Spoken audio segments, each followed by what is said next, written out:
Se cuenta que quizá hacia los años 80, principios, un equipo de expedicionarios soviéticos, penetrando en lo más hondo de la Tierra, se encontraron con unos sonidos que no esperaban. Para muchos estos son los sonidos del infierno. Estén atentos, por favor.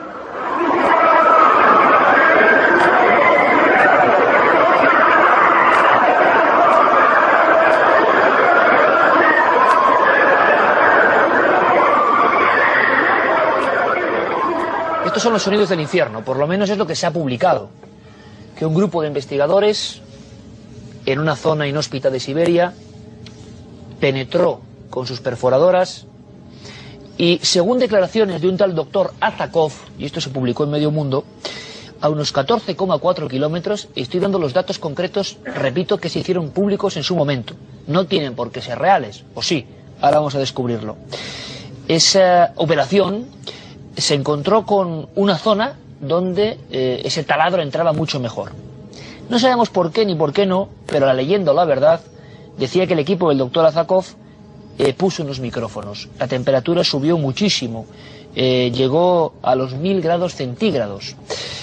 Y de pronto empezaron a surgir estos sonidos, sonidos de gritos, de lamentos que ustedes han escuchado y que ahora vamos a analizar con atención. Yo sabía que un buen amigo de este programa, el jefe de Ciencia y Tecnología del diario ABC, José Manuel Nieves, sabía más cosas increíbles, que les van a sorprender.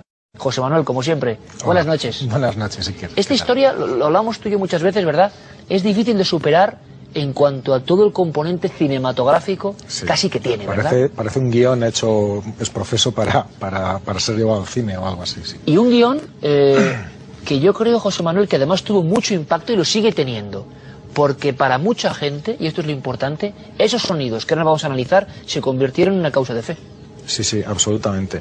Lo que pasa es que, como pasa con todas las cosas, ten en cuenta que estos sonidos fueron grabados hace casi 40 años.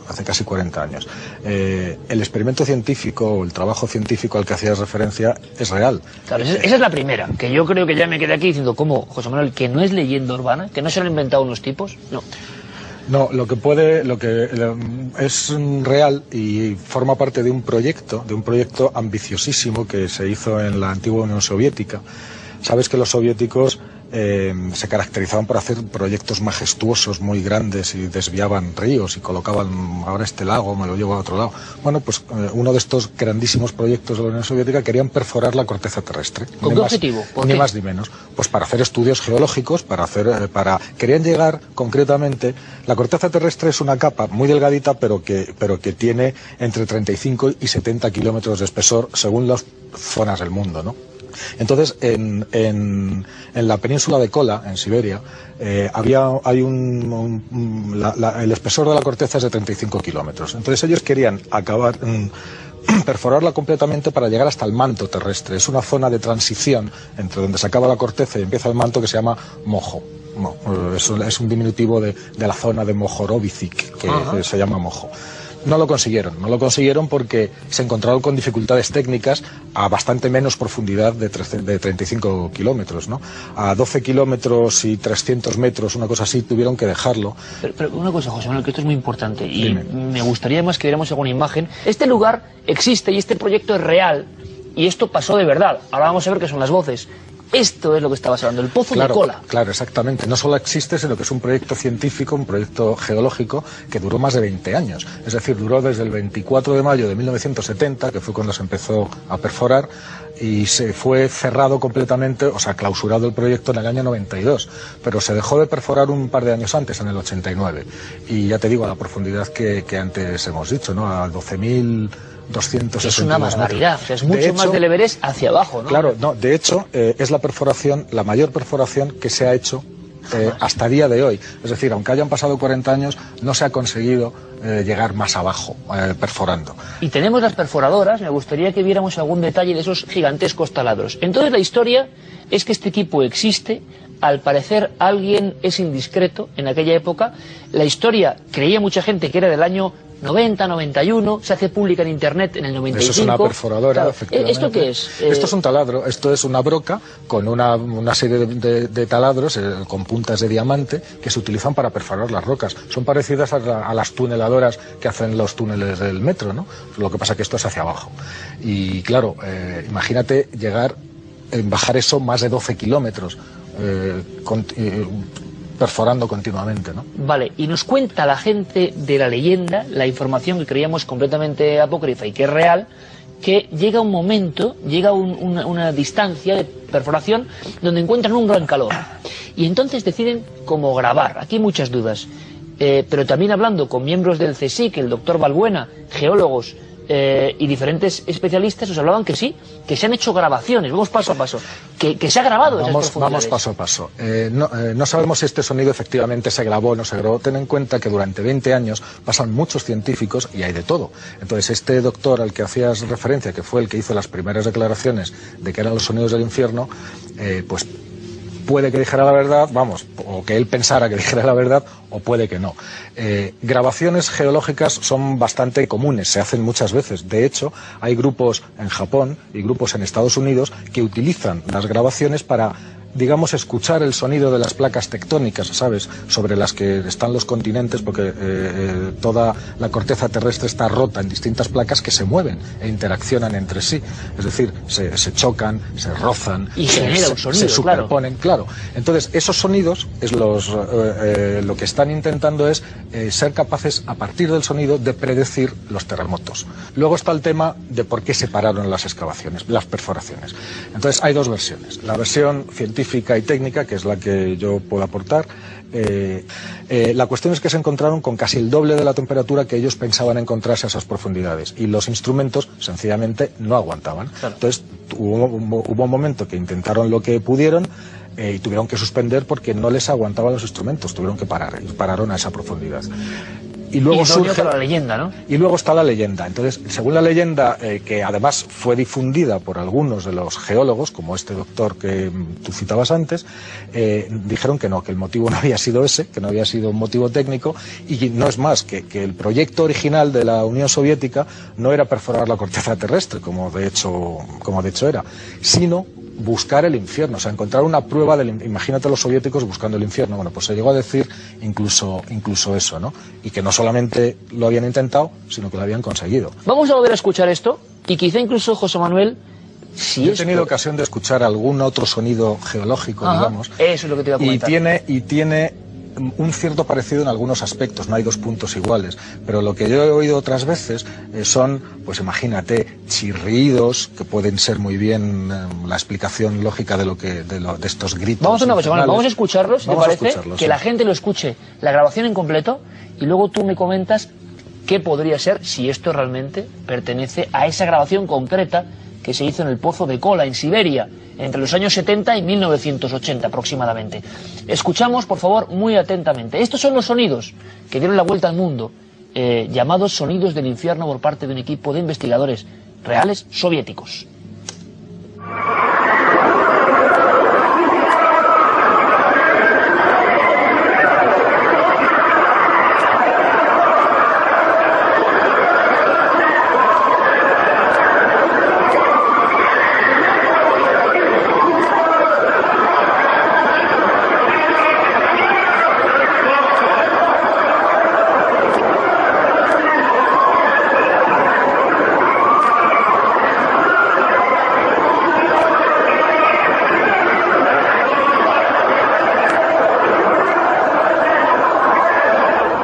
Yo creo que hay una cosa que está clara. Tú y yo que somos periodistas, tú periodista científico y siempre riguroso y desde hace muchísimos años, esto puede ser lo que sea, pero desde luego que impresiona y que está hecho, o bien porque fue real, o quien lo hizo intentando dejar una leyenda, sabía tocar la fibra sensible más profunda, está claro, ¿eh?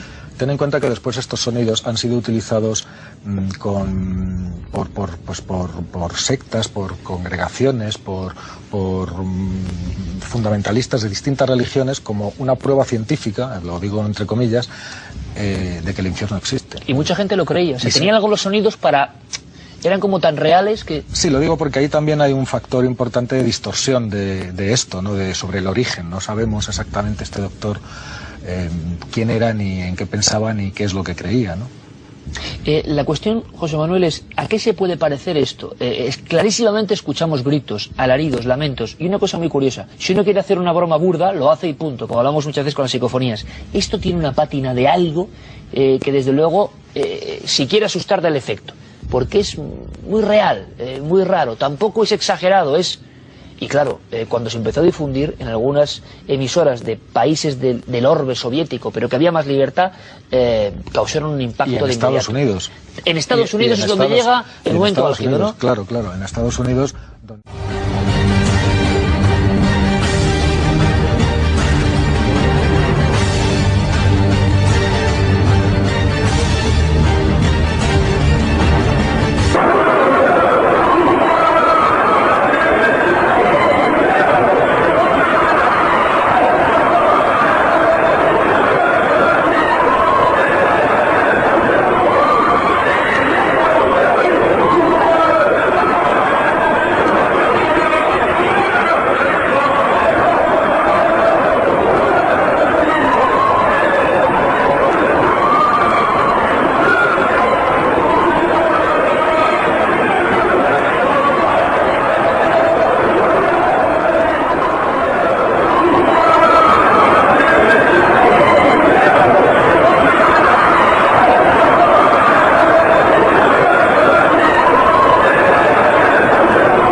Si quieres aceptar a Jesús como tu único Señor y Salvador, por favor repite la siguiente oración.